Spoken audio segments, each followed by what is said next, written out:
भीष्म गीता में अर्जुन को भगवान भीष्म पितामह बाणों के सैया पर पड़े रहकर कहते हैं, अरे अर्जुन, 4 तरह का भोजन बेकार होता है।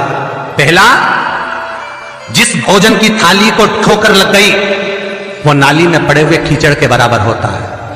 दूसरे नंबर का भोजन, जिस भोजन की थाली को कोई लांग कर चले गया वो भोजन भ्रष्टा के बराबर होता है, गंदगी के बराबर। तीसरे नंबर का भोजन, जिस भोजन की थाली में बाल पड़ा हो, केश पड़ा हो, वो दरिद्रता देने वाला होता है।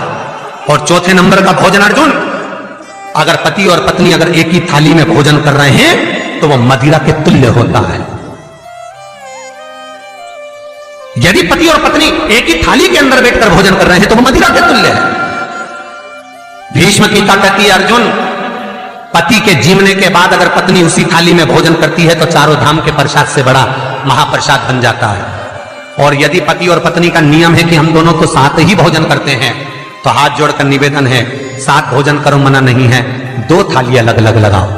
पर पति के साथ बैठकर एक थाली में खाना रोज प्रतिदिन मदिरा को निगलने के बराबर है। मदिरा को कई लोग कहते हैं एक ही थाली में भोजन करो तो प्रेम बढ़ता है, प्रेम बढ़ता है।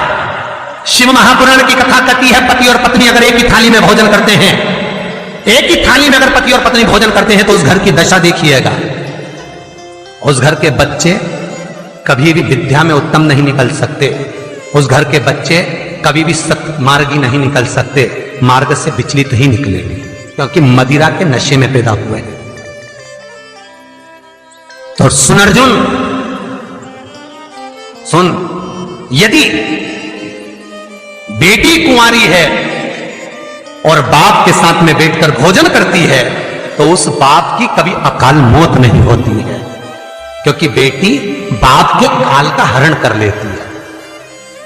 बेटी कुंवारी है, बेटी की शादी हो जाए जब पहले वो पिता के साथ भोजन ना करे क्योंकि गोत्र बदल गया, पर बेटी जब तक कुंवारी है बाप के साथ बैठकर भोजन करेगी तो बाप के काल को हरण कर लेती है। ये उसी तरह जैसे एक गाय ब्याह गई हो और एक गाय कुंवारी हो। महाराज, ब्याही हुई गाय का गोबर से लीपने से ज्यादा फलदायी होता है कुंवारी गाय का गोबर से लीपना, वो ज्यादा फलदायी। बछिया के गोबर से लीपना, कुंवारी गाय के गोबर से, जो ब्याही ना हो। कितना कितना शास्त्र प्रमाण देता है महाराज। कई लोग दुखी भी हो रहे होंगे आज हमारी कथा सुनकर कि भगवान गुरु जी आपने कह दिया कि एक थाली में भोजन मत करो और हम तो इतने साल से करते हुए आ रहे हैं और अलग अलग करेंगे और ऐसा और वैसा। कई लोग तो चैनल ही बंद। शिव महापुराण की कथा कहती है, यदि आप भगवान विष्णु के मंदिर गए हो, सत्यनारायण भगवान के मंदिर गए हो, राम मंदिर गए हो, कृष्ण मंदिर गए हो, दत्त मंदिर गए हो, किसी भी देवता के मंदिर में जाते हो, वहां का प्रसाद आप 15 दिन 20 दिन तक रख सकते हो, पर शंकर का प्रसाद रात भर नहीं रखा था। क्यों? क्योंकि शंकर का प्रसाद एक दोपहर संध्या तक आपका है, रात्रि को 9:15 तक शंकर का प्रसाद आपका है साहब। शंकर भगवान ने जब 12 की रचना करी थी, घड़ी की रचना भगवान शंकर ने करी, तिथि और समय की रचना भगवान शंकर ने करी। एक एक घड़ी, एक एक पल, एक एक तिथि, एक एक नक्षत्र, समय, पल, सबकी रचना शंकर करे। सबकी रचना इसीलिए तो शास्त्र कहता है ना, लिंग पुराण वर्णन करती है, नर्मदा पुराण कहती है, शिव महापुराण की कथा कहती है, जब व्यक्ति को कोई भारी रोग हो जाता है, कोई कैंसर जैसी बीमारी हो गई, कोई किडनी ही खराब हो गई, कोई लीवर ही बेकार हो गया, कोई बड़ी बीमारी हो गई, तो आप किसी ब्राह्मण से पूछेंगे कि पंडित जी हमको शंकर भगवान का अभिषेक करवाना है, कौन सा टाइम करवाना चाहिए? तो उसका भी समय शिव महापुराण निश्चित करती है, उसका भी समय हमारे लिंग पुराण निश्चित करती है, उसका भी समय नर्मदा पुराण निश्चित करती है। तो कुमार खंड के अंदर शिव महापुराण के वर्णन करा गया कि 9:15 रात्रि को कोई बीमार व्यक्ति का यदि उसके हाथ से अभिषेक प्रारंभ कराया जाए या उसके ही कुल का, उसके ही गोत्र का व्यक्ति शंकर का अभिषेक करता है और शंकर के नाम का स्मरण करता है, तो वो अभिषेक तो करे, साथ में जो मनोरथी है, यजमान है, वो महामृत्युंजय मंत्र का जाप करे, तो कहते हैं रोग समाप्ति की ओर आना प्रारंभ हो जाता है। रोग समाप्ति की ओर आना, रोग समाप्ति की ओर पहुंचना भगवान शंकर। कि पावन कथा कहती है, एक कलश के अंदर महाराज दूध ले लीजिए, उसमें काली तिल्ली डाल लीजिए, थोड़ा सा आंवला, सूखा आंवला बाजार में मिलता है, उसको डाल दीजिए। बाजार में अगर गीला बीला मिल जाए, बीला का फल, बेलपत्री में जो फल लगते हैं, बीला का गुर्दा, बीले के अंदर का भाग, अगर बीला नहीं मिले तो बाजार में सूखा बीला मिलता है, उसको पानी में गला लो, गला कर उसको पीस लो, पीस कर उसका उपटन बना लो, पीस के उसको एक कटोरी में ले लो। उस उपटन को, जल के पात्र को, जो व्यक्ति घर में बीमार रहता हो या जिसको बुखार ज्यादा चढ़ रहा हो, उतर नहीं रहा हो, निमोनिया जैसी बीमारी हो, बड़ी से बड़ी बीमारी भी अगर आपको घेरी हुई है, तो आप अपने हृदय चित्त से स्पर्श कराकर, कोई पलंग पर खड़ा हो तो उसका हाथ का स्पर्श करा, जो स्वस्थ है उसके ऊपर से उतार कर भगवान शंकर को ले जाकर वो बीले का उपटन शिवलिंग पर लगा दे, और जो जल है वो शंकर जी को समर्पित करें। कौन सा मंत्र बोलना है, उस मंत्र का स्मरण आप सब प्रेम से करें। ओम, जितने टीवी के सामने बैठे सब बोलिए, ओम जूम, जामे ऊ की मात्रा, अम की बिंदी, जूम, सहा, सा दोहा की बिंदी, सहा, ओम जूम सहा, ओम जूम सहा।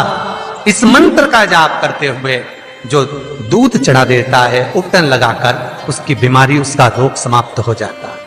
बहुत ध्यान देना, उसी चढ़ाए हुए जल को, दूध को, उस उपटन के भाग को थोड़ा सा ले आइए। जिस बच्चे को निमोनिया की बीमारी है, जिसका बुखार नहीं उतर रहा हो, उसके मस्तक पर लेपन कर दीजिए, हृदय चित्त पर लगा दीजिए महाराज। उसके बाद में उस बच्चे को वस्त्र से, गीले वस्त्र से पोंछ दीजिए, उस वस्त्र को झटकार दीजिए, बच्चे का बुखार 10 मिनट के अंदर उतर जाएगा। ये कभी भी कर सकते हो, ऐसा कोई दिन निश्चित नहीं है, कोई तिथि निश्चित नहीं है। जब बुखार आए, जब स्वास्थ्य ज्यादा गड़बड़ हो जाए, तब करिए। मंत्र का जाप करते हुए ओम हूम ओम जूम सहा, इस मंत्र का बस स्मरण करना है। ओम जूम सहा मंत्र का स्मरण करिए और शिव की आराधना करिए। ये वो औषधि है जो सती माता ने भगवान शंकर से विवाह के प्रथम में प्राप्त करी है। यदि कहीं से 5 मुखी रुद्राक्ष मिल जाए और 5 मुखी रुद्राक्ष को तांबे के कलश में जल भरकर उसमें डाल दो, किसी चम्मच से उस रुद्राक्ष को निकाल लो आधे घंटे डालने के बाद, महाराज शमी का एक पत्ता धीरे धीरे दुख काटना प्रारंभ कर दे। काटेगा दुख। बस जल चढ़ाने का एक नियम है शिव जी का। शंकर भगवान को जो जल चढ़ाया जाता है दुख काटने के लिए, तकलीफ काटने के लिए, कष्ट मिटाने के लिए, तो एक नियम है शंकर भगवान का जल चढ़ाने का जो नियम है। जैसे ये गौल जलाधारी है, यहां से पानी गिरता है, ये शिवलिंग है। ये दो जो भगवान का पानी जहां बहकर जाता है ये गोल में से, तो यहां जो स्थान है ये सीधे भाग पर गणेश जी विराजमान है, लेफ्ट भाग में कार्तिकेय जी है। बीच में एक मोटी सी लाइन होती है जहां सुख सुंदरी है। ऊपर से जो बूंद बूंद पानी गिर रहा है वो शंकर भगवान की 5 लड़कियां हैं, जया, विषहरा, शामलीबारी, दौतली और देव। जहां गोल भाग है, जहां शिवलिंग रखा हुआ है, ये माता पार्वती जी का हस्त कमल है, जिसको पीठिका कहते हैं। महाराज जल चढ़ाने का नियम है, जब हमारे ऊपर दुख होता है, तकलीफ होती है, कष्ट होता है, बड़ी दिक्कत परेशानी होती है, तो हम जल चढ़ाते हैं। तो उस जल को चढ़ाने का नियम है, पहले गणेश जी का स्थान, कार्तिकेय का स्थान, अशोक सुंदरी की जगह, फिर माता पार्वती की पीठिका, उसके बाद जलाधारी को स्मरण कर कर जल धीरे धीरे शंकर भगवान पर छोड़ा जाता है। जब धीरे धीरे शिव जी पर जल चढ़ाएं, उसके बाद में आप अपने मन की कामना जब जल चढ़ाते जाएं और बाबा से कहते जाएं, बाबा रोज कामना कहने की जरूरत नहीं है, एक बार आप कामना करो और उसके बाद जल चढ़ाना प्रारंभ करो। और उसको कहना जरूर, तेरे दरबार से कोई खाली नहीं गया मेरे शंभू, मैं नहीं जानती, मैं तो इतना जानती हूं कि कंकर शंकर है और तू सुनता जरूर है। ब्रह्मा ब्रह्म लोक में है, भगवान विष्णु वैकुंठ लोक में है, पर मृत्यु लोक में मेरा देवाधिदेव महादेव है, मेरी सुनेगा जरूर। और बाबा से विनय कर कर आप आइए। जल चढ़ाने का नियम, अगर दुख है, तकलीफ है, कष्ट है तो ऐसे चढ़ा दो, और अगर मन कर रहा है डायरेक्ट शिव जी पे चढ़ाना हो तो तुम्हारी मर्जी है, उसमें कोई मना नहीं। शिव तत्व किसको कहते हैं? शंकर का गुणगान, शिव का स्मरण, भगवान शंकर का मंत्र जाप किसको कहते हैं? Guys like subscribe share, video अच्छी लगी हो तो hello guys like subscribe please.